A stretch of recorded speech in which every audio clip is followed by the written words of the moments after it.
Radiate shanks एक pirate जो suddenly एक सेलेस्टियल ड्रैगन बन जाता है, और यही नहीं वो मरी जवास में ऐसी ऐसी चीजें करता है जो आपने बिल्कुल भी नहीं सोची होगी। और दूसरी तरफ लोकी जो ईडा को अपनी मदर कंसीडर कर लेता है और उसकी वजह से वो पूरा विलेज भी डिस्ट्रॉय कर देता है। एंड जैसा हमने लास्ट चैप्टर में देखा था, हरल वर्ल्ड गवर्नमेंट के सामने बैक करता है कि वो उसे वर्ल्ड गवर्नमेंट में ज्वाइन कर ले, एंड वो वाला चैप्टर वहाँ पे खत्म हो जाता है। एंड इस चैप्टर में हमें आगे की स्टोरी पता चलने वाली है, तो चलिए इस चैप्टर को शुरू करते हैं without wasting any more time. तो इस चैप्टर का टाइटल है ईडा सन, जिससे हमें पता भी लग रहा है कि किसके ऊपर जा रहा है। इस चैप्टर की कवर स्टोरी में नाकोची एंड गेंजो एक कैट को देख रहे होते हैं जो बुक चोरी करने की कोशिश कर रही है। एंड वो ये चीज तक काइंड ऑफ हैप्पी है बिकॉज़ ऑफ नामी, क्योंकि नामी भी जब छोटी थी तो वो बुक चोरी करा करती थी। वेल अब हम मेन स्टोरी पे मूव करते हैं। 33 इयर्स पहले इस टाइम पे गॉड वैली इंसिडेंट को 5 साल बीत चुके हैं ऑलरेडी। यहाँ पे मॉर्गन कुछ लोगों से सवाल पूछ रहा है। वो बोलते हैं हम सब डर के पागल हो गए थे क्योंकि शोर के पास पायरेट्स आ गए थे, लेकिन फिर अचानक से मिस्ट के पीछे से एक बहुत बड़ी सी फिगर सामने आई। एंड अब सीन शिफ्ट होता है sea floor prison impale down में। यहाँ पे जो प्रिजनर्स होते हैं वो एक दूसरे से बात कर रहे होते हैं। वो बोलते हैं और अगले ही पल मुझे समझ आया कि हमारा शिप पूरा टूट चुका था, हमारा शिप कुछ सेकंड्स के अंदर ही डूब गया। फिर दूसरे प्रिजनर उससे बोलता है हाँ ये अटैक वैसे नेप्टूरियन का ही था ना। फिर वो रिप्लाई देता है नहीं वो एक इंसान जैसा लग रहा था। एंड अब सीन शिफ्ट होता है, हमें एक जर्नलिस्ट एंड फिशरमैन दिखाया जाता है। फिशरमैन से मेरा मतलब जो फिशिंग करते हैं। वो जर्नलिस्ट उस फिशरमैन से पूछता है क्या ये इवेंट फ्लोरिन ट्रायंगल में हुआ था। देन वो फिशरमैन उसे रिप्लाई देता है। वो बोलता है नहीं बिल्कुल पास भी नहीं, तुम्हें क्या लगता है वहाँ पे कोई मछलियाँ होंगी जिसे हम पकड़ सकें। लेकिन जहाँ तक है मैं कह सकता हूँ कि वो मॉन्स्टर बिल्कुल इंसान की तरह लग रहा था। फिर हमें ओडासन से बताते हैं इस टाइम पे ग्रैंडलैंड के सारे कंट्रीज में एक अजीब अफवाह फैल रही थी, वो भी डरावनी कहानी के साथ। एक मॉन्स्टर की स्टोरी जो मिस्ट में छुपकर अटैक करता है, एंड वो मॉन्स्टर मोस्टली पायरेट शिप पे अटैक करता है। एंड यहाँ पे हमें इस मॉन्स्टर की एक ब्लरी इमेज दिखाई जाती है और इससे साफ साफ पता चल रहा है कि हारल्ड है। देन हमें ओडासन से बताते हैं सच तो ये था कि वो मॉन्स्टर हारल्ड है, लेकिन इस समुद्र के लोगों ने जिनने पहले जायंट भी नहीं देखा था उन लोगों के लिए पूरा टेरर था।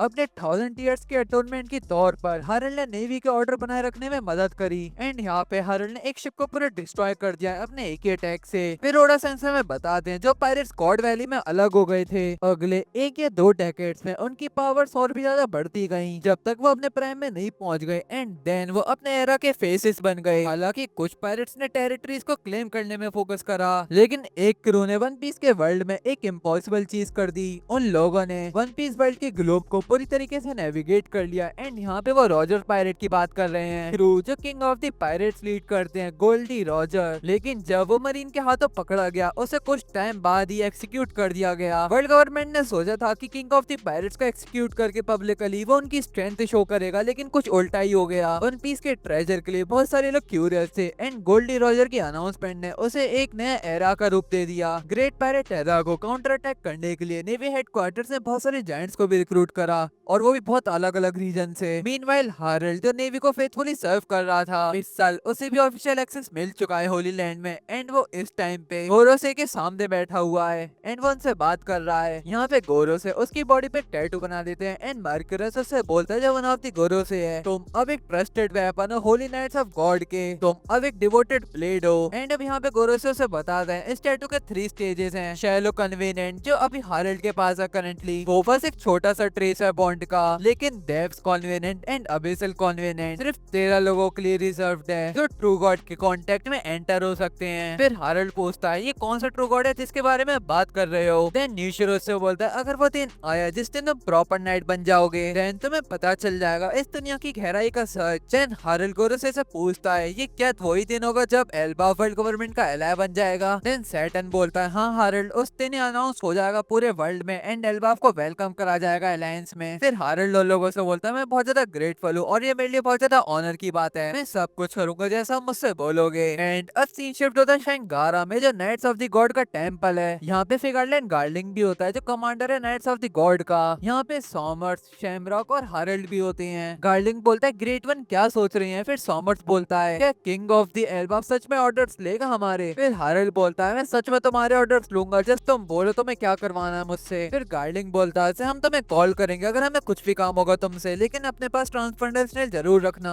तुम्हें बिल्कुल खुली छूट है लोअर वर्ल्ड को विजिट करने की, लेकिन यहाँ पे जो भी बात करेंगे वो तुम किसी से नहीं बोलोगे। अब सीन शिफ्ट होता है रियोको किंगडम फिशरमैन आइलैंड पे 20 साल पहले। यहाँ पे हारल्ड और नेप्ट्यून दोनों होते हैं। यहाँ पे हारल्ड बोलता है बहुत टाइम हो गया नेप्ट्यून जब मैं तुम्हारे साथ इतना खुलकर हंसा हूँ। फिर नेप्ट्यून बोलता है सेम हारल्ड, मेरे दिमाग में भी बहुत ज्यादा परेशानी है और तुम्हारे दिमाग में भी, तो हम कुछ कुछ कर नहीं सकते खुल के। क्या कहते हो तुम, हम तुम्हारे बेटी की शादी मेरी बेटी से करवा सकती हैं। वैसे मुझे फॉर्चून टेलर ने बताया था कि मेरी 4 साल बाद एक बेटी होगी। वेल अगर यहाँ पे आपको नहीं पता चल रहा नेप्ट्यून यहाँ पे किसकी बात कर रहा है, वो शीरा होशी की बात कर रहा है। ये चीज सुन के हरल्ड बहुत ज्यादा शॉक हो जाता है। फिर वो बोलता है, ओ तो तुम इस तरह बोलते हो। फिर नेप्ट्यून बोलता है उससे, मतलब क्या तुम्हारा बेटा तुमसे भी ज्यादा खराब हो सकता है? सबसे पहले नहीं, मुझे नहीं लगता कि तुम्हारा बेटा एक डीमन चाइल्ड है। फिर हरल्ड हंसते हंसते बोलता है, भूल जाओ। देन नेप्ट्यून बोलता है, सुनो मेरी बात, मैं एक ऑर्डिनरी मरमेड की बात नहीं कर रहा हूँ यहाँ पे। जहाँ तक है मेरी बेटी बहुत ज्यादा खतरनाक पावर्स के साथ पैदा होने वाली है। फिर हरल्ड बोलता है, अगर ये बात है तो ये जोड़ी हेवन में बनाई गई है। अब सीन शिफ्ट होता है उसी साल और लाइब्रेरी में, एंड यहाँ पे सॉल्व भी होता है। हरल्ड उससे बोलता है, हाँ तुम बिल्कुल यहाँ पे रह सकते हो, लेकिन मुझे तुमसे कुछ पूछना था, क्या तुम एल्बाफ को एजुकेट करने में ज्वाइन करोगे एंड यहाँ पे एक स्कूल खोलोगे? फिर सॉल्व बोलता है, स्कूल, हाँ ये आइडिया तो सुनने में अच्छा लग रहा है। एंड अब सीन शिफ्ट होता है 15 साल पहले मैरी जोआस में। यहाँ पे एक बहुत बड़ा शॉकिंग इंसिडेंट हुआ है, बहुत सारे सेफ्स ने एस्केप कर लिया है and one of them was Fisher Tiger. यहाँ पे हमें एक कैरेक्टर का सैल्यूट दिखाया जाता है जो प्रोबेबली शैंक्स हो सकता है। एंड उसके पीछे फिशर टाइगर आ रहा होता है, वो उससे पूछता है, क्या तुम नाइट्स ऑफ गॉड हो? फिर वो ब्लैक फिगर फिशर टाइगर के हाथ में जो कोस बंधे पड़े थे वो तोड़ देता है। फिर वो उससे बोलता है, मैंने आर्मरी को लॉक कर दिया है, तुम्हें ऐसे जाना है वहाँ पर। यहाँ पे बहुत सारे कैनन ब्लास्ट हो रहे होते हैं एंड मैरी जोआस में बहुत बड़ा क्योस हो गया है। एंड यहाँ पे हमें वो हैंकॉक और उसकी सिस्टर्स भी दिखाई जाती है जो रो रही होती हैं। उसकी सिस्टर्स हैंकॉक से बोल रही होती हैं, कोई आ गया है हमें बचाने जो हमारे लिए फाइट कर रहा है, इससे हम इस हेल को एस्केप कर सकते हैं। एंड यहाँ पे कोआला भी होती है जो आई गेस फिशर टाइगर की शिप पे ही सेल करती है कुछ टाइम बाद। यहाँ पे फिशर टाइगर बहुत सारे स्लेव्स को आजाद करके और पूरे मैरी जोआस में क्योस फैला के एस्केप कर लेता है एंड वो future captain of Sun Pirates भी बनता है। एंड अब सीन शिफ्ट होता है अगले दिन मैरी जोआस में। यहाँ पे हारल्ड भी होता है और गॉड्स नाइट भी होते हैं। सॉमर्स हारल्ड से बोलता है, मुझे लगता है कि हमारी साइड से कोई है जिसने आर्मरी को अनलॉक करा था, तो हम उसी चूहे को ढूंढ रहे हैं अब, और हम उसे मार डालेंगे जैसे ही हम उसे ढूंढेंगे। यहाँ पे फिगरलैंड गार्लिंग भी होता है जो अपने बेटे शेंग से इंट्रोड्यूस करता है हारल्ड को। वो बोलता है, ये शैमरॉक का छोटा भाई जो पैदा होते ही सेपरेट हो गया था, वो लोअर वर्ल्ड की परेशानियों से बहुत ज्यादा गुजर चुका है, लेकिन अगर हमने डेप्स कन्वीनियंट टैटू दे दिया तो उसे बूस्ट मिल जाएगा बिल्कुल शैमरॉक के लेवल जितना। कुछ टाइम के लिए हम बिल्कुल तुम्हारी तरह इसे भी डिवोटेड ब्लेड ऑफ गॉड की तरह यूज करेंगे। फिर हारल्ड बोलता है, मैंने भी बिल्कुल ये चीज सोची थी, लेकिन क्या मैं तुमसे मिल चुका हूँ कहीं पे? देन शेंक्स उससे रूडली बोलता है, मैं तुम्हें बिल्कुल भी नहीं जानता, तेरी हिम्मत कैसी मुझसे इस तरीके से बात करने की जैसे हम दोनों बराबर ही पे हो। देन शेंक्स बोलता है, मेरे खून में हमेशा से फिगरलैंड का ब्लड था, मेरे शब्दों को कहीं पे लिख लो, मैं तुमसे पहली नाइट बन जाऊंगा। फिर हारल्ड चुप हो जाता है ये चीज सुनकर। वो बोलता है, भाई मेरी गलती होगी, मुझे माफ कर दो। एंड अब सीन शिफ्ट होता है, शेंक्स और शैमरॉक दिखाए जाते हैं जो बहुत ज्यादा स्टनिंग लग रहे हैं। Bro like I am not gay but they are just looking so majestic. Shanks Shamrock से बोलता है, लेट्स गो शैमरॉक, मुझे होली लैंड के बारे में और भी चीजें बताओ, मुझे हीरो बनना है जो उस कल्प्रेट को पकड़ेगा जो उस अटैक के पीछे रिस्पॉन्सिबल है, तुम्हारे पास कोई क्लूज है तो बताओ मुझे। वेल ब्रो, शेंक्स ने वो वाला अटैक करवाया और वो चीज करके वो ऐसे एक्टिंग करे जैसे कुछ पता ही नहीं है। Bro Shanks is eigen for real. फिर शैमरॉक बोलता है, इस चीज को करने में अभी भी हमारे पास बहुत टाइम है, पहले तुम अपने जख्म सही कर लो। फिर शेंक्स बोलता है, तो मैं कुछ भी नहीं पता, जब तुम्हें पता चले कि तुमने अपनी जिंदगी के 24 साल वेस्ट कर दिए हैं। मुझे हमेशा से लगता था कि मैं इन लोगों से अलग हूँ, उस लोअर वर्ल्ड में मैंने सारी चीजों से नफरत करी अभी तक। हारल्ड शेंक्स को बार बार दूर से देख रहा होता है और उसे लग रहा होता है कि मैंने इसको कहीं देखा है। और अब सीन शिफ्ट होता है उसी साल फिशरमैन विलेज एल्बाफ में। यहाँ पे एक जायंट होता है और ईडा भी होती है, आई गेस उसका नाम मैटो है। वेल यहाँ पे इस जायंट का नाम मेंशन अच्छे से नहीं करा गया, बट आई गेस ये मैटो हो सकता है। वेल मैटो ईडा से बोल रहा होता है, मैं तुम्हारी मदद नहीं कर सकता, मुझे मेडिसिन के बारे में इतनी जानकारी नहीं है। वेल जहाँ तक है मुझे लगता है कि हमें हारल्ड को कॉल करना चाहिए जिससे वो हमें डॉक्टर्स भेज सके। फिर ईडा बोलती है, उसे नहीं, वो बिजी है अपनी जॉब में, मैं उसे डिस्टर्ब नहीं कर सकती। फिर मैटो बोलता है, गवर्नमेंट के संग कनेक्शन बनाने का फायदा क्या है अगर वो डॉक्टर्स भी नहीं भेज सकते। देन ईडा बोलती है, जस्ट तुम मुझे देखो, मैं खुद ही ठीक हो जाऊंगी अपने आप। देन मैटो बोलता है, तुम्हारी हालत देखकर तो मुझे लग रहा है कि तुम्हारी हालत दिन पे दिन बिगड़ती जा रही है, हारल्ड का तुम्हें देख के बिल्कुल दिल टूट आएगा। तुम्हें पता है हारल्ड जब भी एल्बाफ आता है वो क्या करता है, वो हमेशा एल्डर से मिलने जाता है एंड वो उनसे तुम्हारे लिए पूछता है कि वो तुम्हें अपनी वाइफ बना सके। फिर ईडा बोलती है, हारल्ड कितना बड़ा इडियट है, मुझे उस बार को रन करना अच्छा लगता है, मुझे ऐसा लगता है कि मैं हारल्ड की मदद कर रही हूँ अपने ओन वे में। एंड अब सीन शिफ्ट होता है, हमें लोकी दिखाया जाता है जो ईडा के लिए मीट लाता है और वो बोलता है, ये मीट लो और ईडा को खिला देना, वो बार मुझे बहुत अच्छा लगता है, मैं वहाँ पे अच्छे से घूम पाता हूँ। अब सीन शिफ्ट होता है मार्टो पे जो ईडा से बोल रहा था, वो वैसे बड़ा तो गया लेकिन वो अभी भी बच्चा ही है अंदर से। पूरे एल्बाफ में सिर्फ तुम ही हो जो उसे शांत करवा सकती हो। हजरुद्दीन भी अपने साथियों के संग ओवरसीज चला गया है डॉक्टर्स को ढूंढने तुम्हारे लिए, तुम्हारे दोनों बच्चे तुमसे बहुत प्यार करते हैं। ये चीज सुन के ईडा बहुत ज्यादा खुश हो जाती है। और अब सीन शिफ्ट होता है ब्रेवर्स विलेज जो एस्ट्रेड का होम था जो लोकी की मदर थी। यहाँ पे काज भी होता है जो एस्ट्रेड के विलेज का ही होता है, लोकी भी होता है यहाँ पे। वो